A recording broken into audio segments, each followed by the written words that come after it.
చెప్పింది? చెప్తావా లేదా? నిన్నే అడిగేది, చెప్పరా? చెప్తావా లేదా? రేయ్, వదలు! వదలు! వదలు! వదలరా! వదలు! అర్జున్! వదలు! వదలు, అర్జున్! రేయ్, వదలు! వదలు! వదలరా! హరి! హరి, వదలు! వదలు! అర్జున్! వదలు! వదలు, అర్జున్!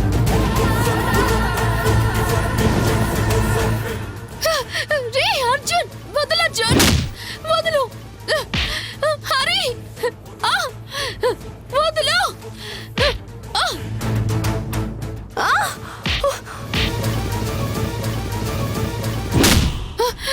సారంగి, ఏయ్!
ఎంత పని చేశావే అడవిదానా, నన్నే చంపేస్తావా?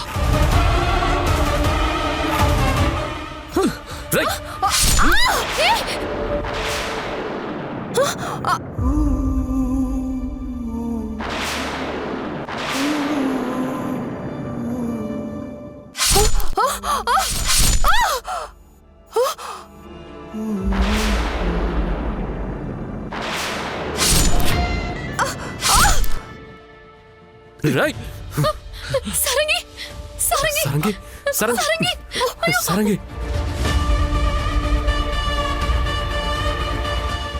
సారంగి, కళ్ళు మూయకు. సారంగి, నీకేం కాదు, కళ్ళు తెరవు ప్లీజ్.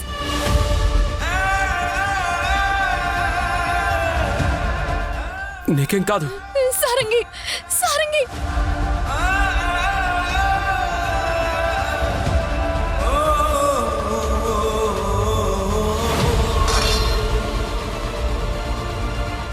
Hello, ambulance.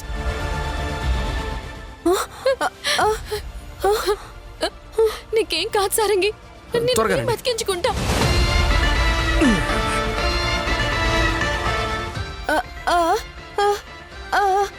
నీకేం కాదు సారంగి, నిన్ను మేం కాపాడుకుంటాం.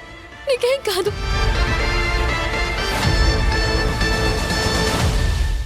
సారంగి, సారంగి, తీసుకెళ్దాం పద.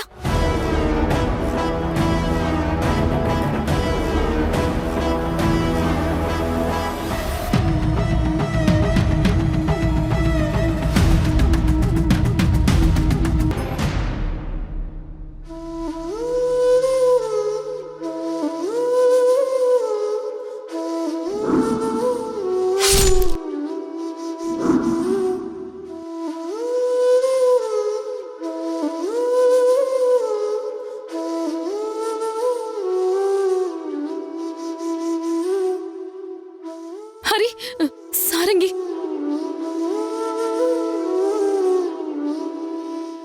సారంగి బ్రతకడం కష్టం అంటున్నారు యశోద.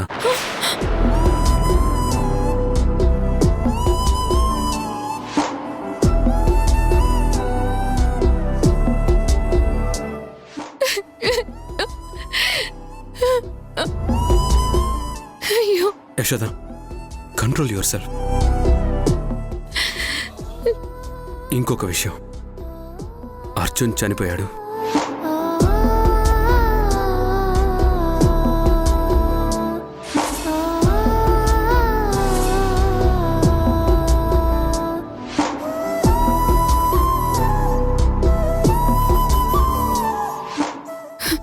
నేను నా గురించి తెలుసుకోవాలి అని, నా మీద పడ్డ నింద తొలగించుకోవాలని నా ప్రయాణం మొదలుపెట్టాను హరి. ఎటు వెళ్లాలో తెలియదు, కానీ నడవడం మొదలుపెట్టాను. సగం దూరం వచ్చేసరికి నేను వెళ్తున్నది నా గమ్యం కాదు, ఆ ఊర్మిళ పద్మవ్యూహంలో కని అర్థమైంది.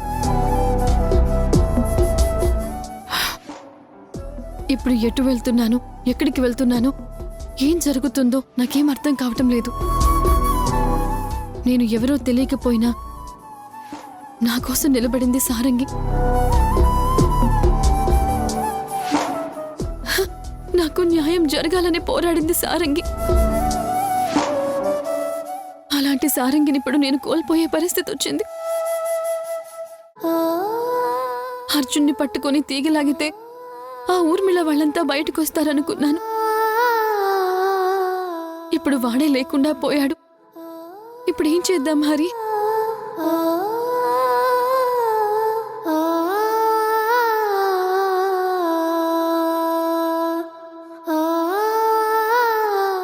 మెల్లగా దాక్షాయిని, మెల్లగా ఇలా కూర్చో.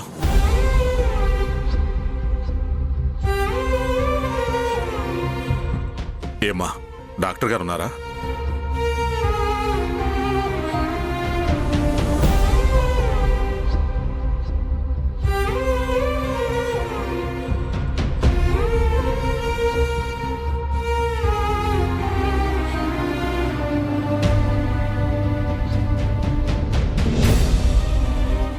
ఏమైంది హరి?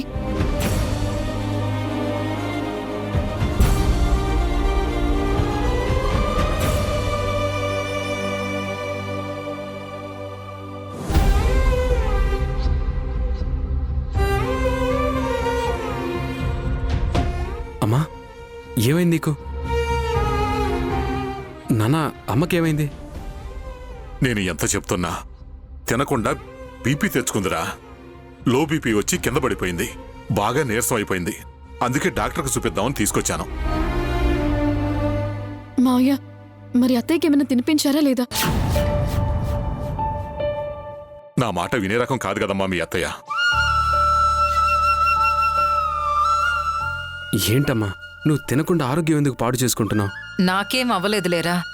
అయినా నీకిక్కడేం పనిరా? నీకు ఆరోగ్యం ఏమైనా బాగోలేదా?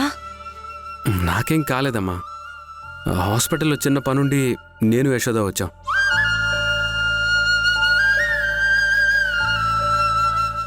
రోజూ వచ్చి కన్న తల్లిని పలకరించడం కూడా మానేశావు. నేనెలా ఉన్నానో తెలుసుకోవడం లేదు, కానీ ఈ యశోదకి ఏం అవసరం ఉందో తెలుసుకుని కాళ్ళు అరిగేలాగా దీని చుట్టే తిరుగుతున్నావురా నువ్వు. నీకమ్మ కన్నా ఇదెక్కువైపోయిందారా?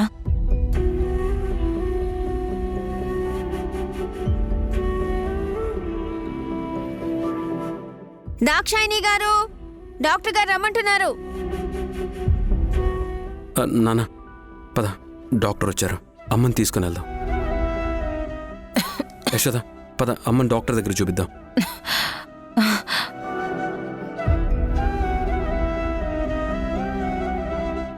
యశోద, యశోద, వెళ్ళరా. నీకమ్మ కంటే ఆ యశోదే ఎక్కువైపోయింది కదా, వెళ్ళు.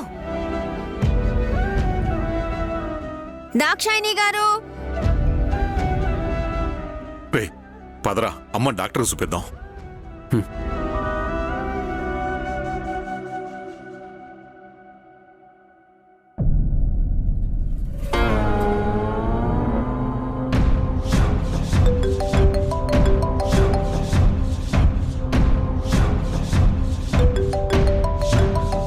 సుబ్బరాజ్ గారు ఫోన్ చేస్తున్నారు. పక్కన ఖచ్చితంగా ఆ ఊర్మిళ ఉండుండొచ్చు. తను నా మీద అనుమానంతో మీరు నాకు ఆశ్రయం ఇస్తున్నారు అనే ఉద్దేశంతోనే కన్ఫర్మేషన్ కోసం ఫోన్ చేస్తుందనుకుంటా. నేనిప్పుడు ఫోన్ లిఫ్ట్ చేస్తే ఆ ఊర్మిళ మిమ్మల్ని ఏమైనా చెయ్యొచ్చు. సారీ సుబ్బరాజ్ గారు, నేను మీ ఫోన్ లిఫ్ట్ చేయలేను.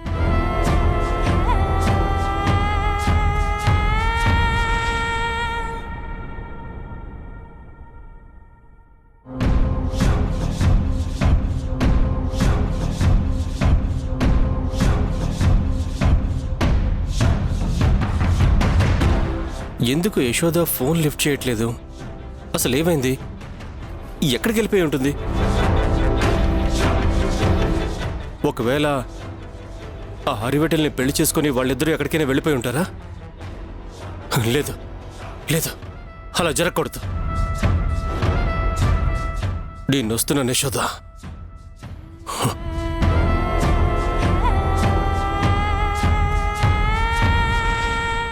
ఇప్పుడు సముద్రంలో గమ్యం తెలియని నావలాగా నేను మిగిలిపోయాను.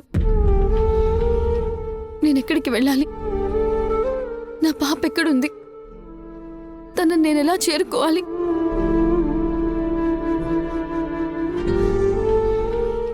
నా పాప ఎక్కడుందో తెలియాలంటే నేను ఖచ్చితంగా ఆ ఊర్మిళ ఎక్కడుంటే అక్కడికి వెళ్ళాలి. అలా నేను వెళ్ళడానికి సిద్ధమే. కానీ అక్కడ పాప ఉందో లేదో? నేను గాని ఊర్మిళకి కనిపిస్తే ఖచ్చితంగా నన్ను బంధిస్తుంది. నా పాపని నన్ను చేరుకోనివ్వదు. అందుకే ఇప్పుడు నాకేం చేయాలో అర్థం కావడం లేదు.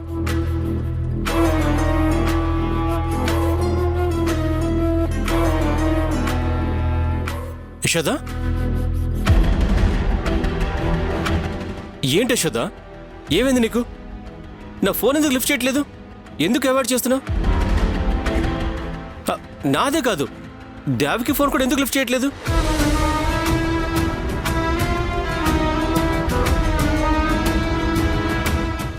అమ్మయ్యా, యశోద మెళ్ళలో తాలిబొట్టలేదు. అంటే హరివెటల్ యశోద పెళ్లి చేసుకోలేదు. సరే యశోద, పద మన ఇంటికి వెళ్దాం. ఏంటి యశోద ఇంకా ఆలోచిస్తున్నావు? పద మన ఇంటికి వెళ్దాం. ఏంటి యశోద? ఎక్కడికి వెళ్ళిపోయావు? నాతో ఒక్క మాట కూడా చెప్పకుండా ఇలా రోడ్ల మీద పడిపోతే ఊర్మిళ చూస్తే ఏమవుతుందో తెలుసా? నువ్వు ఈ టైంలో రోడ్ల మీద తిరగడం అంత సేఫ్ కాదు. పద వెళ్దాం. బ్రో, ఎక్కడికి? యశోద, నువ్వు ఎక్కడికి వెళ్ళొద్దు. పద మన ఇంటికి వెళ్దాం. దేవకి అమ్మ వాళ్ళందరూ ఎదురు చూస్తున్నారు. సుబ్బరాజు, ఊర్మిళ మీ ఇంటి నుంచి వెళ్ళిపోయిందా? ఊర్మిళ మేడం మా ఇంటికి వచ్చిందని నీకెలా తెలుసు? నేను యశోద నిన్నే మీ ఇంటికి వచ్చాం. మీ ఇంటి దగ్గర యశోదని వదిలిపెట్టి వెళ్ళేటప్పుడు ఆ ఊర్మిళ కారు చూసింది. వెంటనే మాకు సిచ్యువేషన్ అర్థమైంది. ఊర్మిళ యశోదని వెతుక్కుంటూ మీ ఇంటికి వచ్చిందని.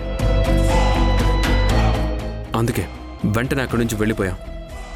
మీరెన్ని ఫోన్లు చేసినా లిఫ్ట్ చేయింది అందుకే. ఊర్మిళ మేడం ఇందాకే వెళ్ళిపోయింది. ఆవిడ వెళ్ళగానే నీ కాల్ చేస్తున్నాను యశోద. ఊర్మిళ మేడం నా మీద అనుమానంతో అక్కడికి రాలేదు. నేను టెన్షన్ పెట్టాలని వాళ్ళ ఇంటి దగ్గర నుంచి బయటకు వచ్చింది. మా ఇంట్లో అయితే నేను కూడా ఉంటాను కాబట్టి ఏం చేయాలో ఆలోచించడానికి అక్కడికి వచ్చింది, అంతే. నా పాపకి బాలేదని విన్నాను సుబ్బరాజు. అవును, ఆ నీర్జ వాళ్ళు వైజాగ్ నుండి వచ్చేసారా? ఇంకా లేదు యశోద, వాళ్ళు ఇంకా వైజాగ్ నుంచి రాలేదు.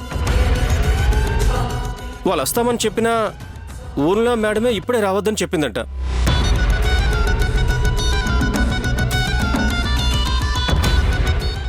ఊర్మిళ ఇదంతా కావాలనే చేస్తోంది హరి. అలా అని నేను పాపం చూడకుండా ఉండలేకపోతున్నాను. ఇప్పుడు ఏం చేయాలి హరి? యశోద, నువ్వేం టెన్షన్ పడకు. ఆ నీరజ ఈ రోజు కానీ రేపు కానీ ఖచ్చితంగా వస్తుంది. ముందు మన ఇంటికి వెళ్దాం పద, ఆ తర్వాత ఏం చేయాలో ఆలోచిద్దాం.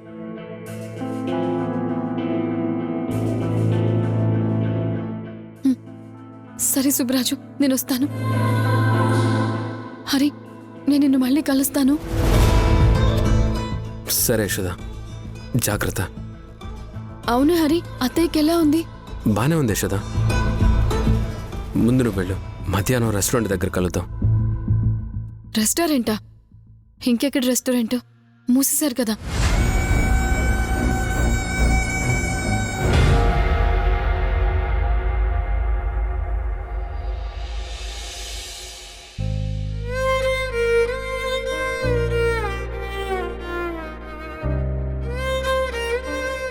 యశోదా, ఇన్ని రోజులు ఉన్నావు కదా, మళ్ళీ ఇప్పుడు కొత్తగా ఏమైంది?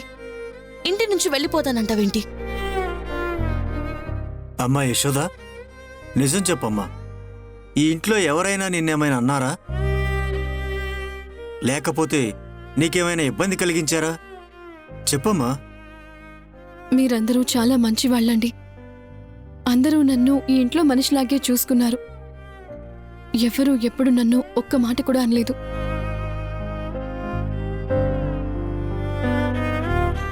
నా సొంత అన్నావదనల కంటే ఎక్కువగా మధుకర్ గారు, దేవకి గారు సొంత బిడ్డలాగా మీరిద్దరూ చాలా ఆప్యాయంగా చూసుకున్నారు.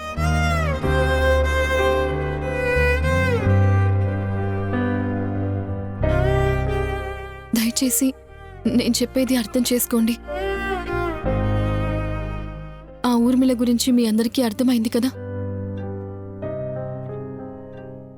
ఎప్పుడు ఎలాంటి చిన్న అనుమానం వచ్చినా తను నాతో పాటు మీ అందరినీ చంపేస్తుంది.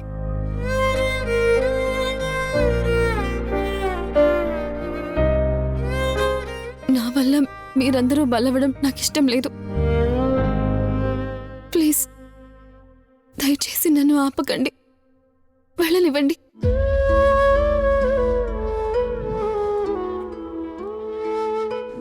నువ్వు గాని నాకు నమ్మక ద్రోహం చేస్తే నీతో పాటు నీ ఫ్యామిలీ మొత్తాన్ని చంపేస్తానని నీకు ఇదివరకే వార్నింగ్ కూడా ఇచ్చాను. యశోదా, నీలాంటి మంచి వాళ్ళకి ఏమీ కాదు. నువ్వెప్పుడు ఏ నిర్ణయం తీసుకున్నా మేమందరం నీకు సపోర్ట్గా ఉంటాం. ఆ విషయం మాత్రం గుర్తుపెట్టుకో. నీకే కష్టం వచ్చినా వెంటనే నాకు కానీ సుబ్బరాజు కానీ కాల్ చేయి. మేము క్షణాల్లో నీ ముందు వాలిపోతాం.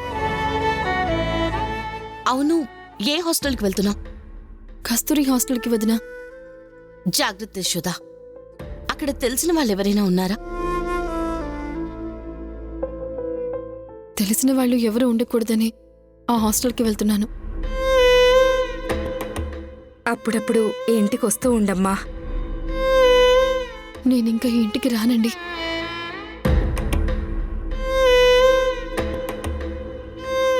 నాకు మాట్లాడాలనిపిస్తే నేనే మీకు కాల్ చేసి రమ్మంటాను.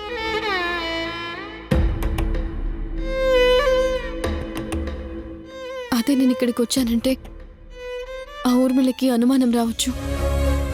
జాగ్రత్త యశోదా. అలాగే వదినా.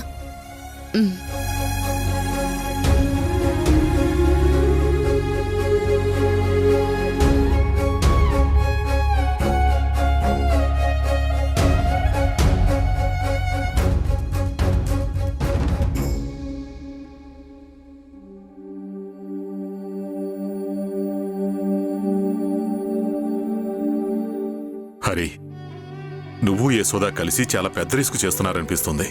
పొరపాటున ఆ అర్జున్ నీ మీద అటాక్ చేసుంటే పరిస్థితి ఏంట్రా? నాన్న, అవన్నీ వదిలే. ఇప్పుడు మా బాధంతా మాకు సహాయం చేయడానికి వచ్చిన అమ్మాయి ఇప్పుడు చావు బ్రతుకుల్లో ఉంది. ఆ అమ్మాయిని ఎలాగైనా బ్రతికించుకోవాలి. దేవుడి దయ వల్ల యశోద మెడలో అర్జున్ తాళి కట్టలేదు. ఆ అర్జున్ గాడు దాని మెళ్ళో తాళి కట్టేసుంటే నేను 1000 కొబ్బరికాయలు కొట్టుండేదాన్ని. నాకు నీకు ఈ ఇంటికి పట్టిన దరిద్రం అంతా వదిలిపోయేది. అమ్మా, నువ్వింకొకరి గురించి ఆలోచించడం మానేసి నీ గురించి నువ్వు చూసుకోమ్మా. నువ్వెన్ని మాటలన్నా, ఎంత కోపడినా నేను యశోద చేతిని వదలను. అయ్యా, అయ్యా,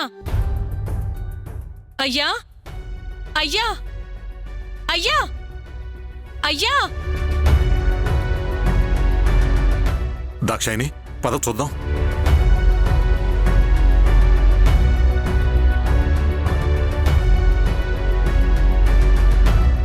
ఇన్ని రోజులు మీరు మంచోళ్ళు అనుకున్నాను కదయ్యా. మీరు కూడా అందరిలాంటోళ్లేనని ఈ పొద్దే నాకు అర్థమైందయ్యా.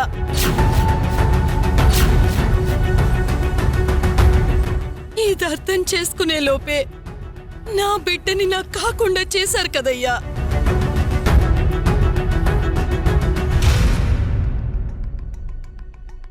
ఈ రోజు ఈవినింగ్ కల్లా ఆ యశోద ఏ హాస్టల్లో ఉంది అనేది ఒక క్లారిటీ వస్తుంది. అంత దారుణంగా చంపేసిరా. కస్తూరి గర్ల్స్ హాస్టల్కి ఆ యశోద వచ్చిందిరా.